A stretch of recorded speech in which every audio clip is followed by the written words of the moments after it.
Welcome to Slash Bash, where today I am bringing you another Entitled Parents Reddit video. In our first story, entitled parents are mad at me for their son breaking into my room. Let's jump right in. This happened last week, and I felt like Redditors on this sub would love to hear about this monster of a couple.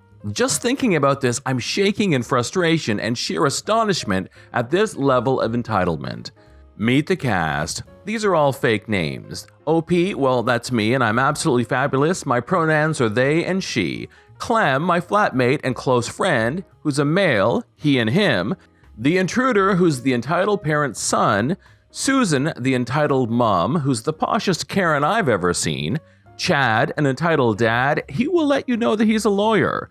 Security guard, who's a security guard. I don't know, that's not very imaginative, sorry. And the manager, a campus housing manager, a Karen's deadliest weapon. On to the story. This happened last week. It's the end of the semester here at uni, which means that most of the students are rounding up coursework, presentations, and essays whilst preparing for the long revision nights of Easter break that we're obviously having after Easter. Safe to say that most of us, including me, are very stressed and/or sleep deprived. It's in this context of mental and physical exhaustion that this story takes place. It has to be noted that my bedroom door sometimes doesn't lock. It needs to be pulled hard to be fully closed, and I happen to have forgotten to do this a couple of times, the night of the incident obviously being one of them. After a full day of reading and essay planning, I went to sleep at around 11 p.m. and fell asleep almost immediately. Like I said, I was absolutely exhausted. A few hours later, I heard what sounded like hushed footsteps near my bed. I'm a very, very light sleeper, and I'm woken by the smallest unfamiliar noises. Due to PTSD, one of the sounds I'm most sensitive to is footsteps. Needless to say, that my eyes shot open almost instantly. I turned around to see a silhouette of a guy I've never seen standing next to my bed. I could make out a bit of his face, nothing scary about his appearance, aside from the fact that I didn't know who he was, that he was staring at me in my bedroom in the middle of the night. I let out the loudest high-pitched scream I think I've ever been able to produce, yelling at this dude to get the flip out.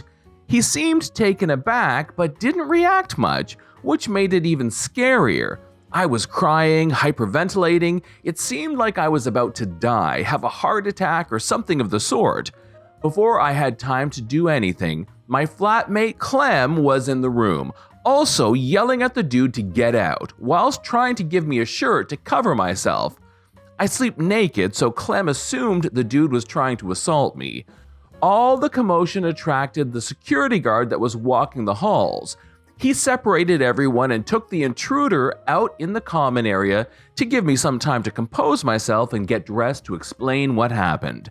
Once Clem had managed to calm me down, I explained the story to the security guard, who told me that our flat's door was also unlocked, which is probably how the intruder got in the first place. The intruder was searched by the security guard, but he wasn't found with any weapons on him, so he was allowed to go back to his flat. All the commotion had woken up the rest of my flat and a couple of flats next door. The security guard ordered everyone to go back to their flats and to properly lock their doors. Safe to say, I didn't sleep the rest of the night, neither did Clem, so we stayed together trying to relax and forget about this very unfortunate event. Boy, do I wish it had stopped there. 3 to 4 days later, Clem and I are summoned for a meeting with the housing manager. When we got there, the intruder and who we assumed to be his parents were waiting. This was in respect of COVID regulations, plus we all had masks and were socially distanced in the office. I'll try to give you the conversation as verbatim as possible. Clem is helping me with that bit.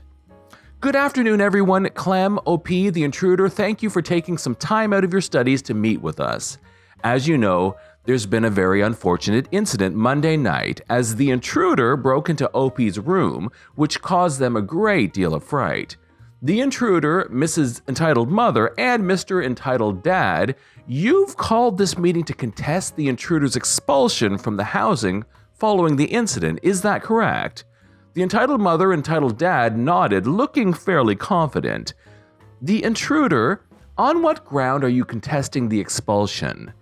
Well, The entitled dad cutting off his son. You see, sir, my son is young. He made a mistake and deeply regrets scaring this young lady here and offending her boyfriend. I'm not their boyfriend. I wasn't finished. As I said, my son deeply regrets his mistake, but it was a mistake. Nothing illegal was found on him on the night of the incident, and his room was searched illegally. Thus, he should not be expelled from your halls. I'm a lawyer. I know the law.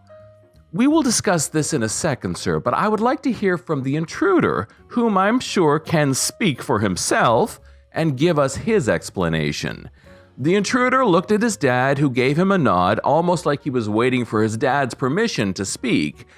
Well, like father said, it was a mistake. I didn't realize I had walked into the wrong flat. I just noticed when I saw the girl sleeping that I was in the wrong room. And father said that the drugs you found in my room weren't seized legally, so you technically shouldn't be allowed to expel me. The manager pulled out a copy of the intruder's housing contract. They keep a copy of our signed contract for legal reasons or in case we lose ours. He flicked the pages to the illegal substances and contraband section, which essentially says that any possession of illegal stuff, illegal drugs, weapons, etc., on housing grounds would be met with immediate expulsion. He then turned more pages to the room entering and inspections, which states that security and management are allowed to enter any room or flat for repairs or safety inspections with a 24-hour notice, but that for search when there's suspicions of illegal activities, searches performed by the police did not require any notice. And under what suspicions did you call the police on my baby? This is ridiculous. You have no rights to use assumptions that he's a rapist as grounds to search him. Everyone kinda looked shocked at the entitled mother's reaction. No one even mentioned anything about sexual assault so far. That's what you call jumping to conclusions. Ma'am, sexual assault is nowhere mentioned on your son's expulsion notice. OP, are we right that the intruder didn't try to assault you? No, he didn't try anything. We didn't even make physical contact. I made the assumptions at first because I saw OP was crying and trying to cover themselves with a stranger, a tall man in her room. It was late, I was barely awake, and that was the first thing that came to my mind. So, you wrongfully accused my son of sexual assault? Do you know we could sue you for this, young man? I work for insert apparent prestigious law firm name here. Everyone, calm down. No one is suing anyone here, especially since no allegations were made. It was something said in the heat of the moment. Besides, your son is being expelled because ecstasy and marijuana were found in his room on Tuesday. His room was searched because he admitted to the security guard that intervened that he was under the influence. Now, if you can't give me substantial evidence that the intruder hasn't violated his contract, we will end this meeting. Does anyone have anything to add? Well, I have something I need to say. I think this young girl here should be issuing an apology to my baby for getting him expelled. If she had measured her response to my son's present and had slept with a shirt on, none of this would have happened. Also, imagine how embarrassing it would have been for my son to realize he entered the wrong flat. What was he supposed to do? Oh, I don't know. Leave the bloody flat. Also, Mrs. Entitled Mother, I don't know how me sleeping with or without a shirt on would have changed anything.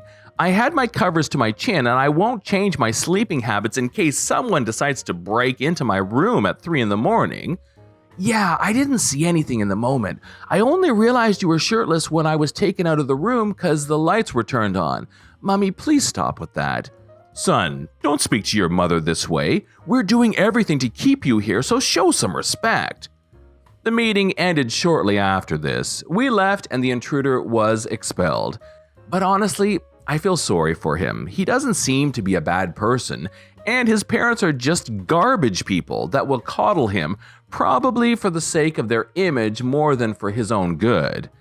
I rarely feel sorry for the children of entitled parents, but the intruder makes me feel a bit sad. Sorry, this was way longer than what I had anticipated, but what can I say? I didn't want to forget any detail, so now I'm gonna go back to studying. I hope you enjoyed this story. This is John from Slash Bash. Thanks for watching. If you've enjoyed the video and want to see more of them, then hit that subscribe button. We would love for you to drop a like, share it with your friends, and we will see you in the next one.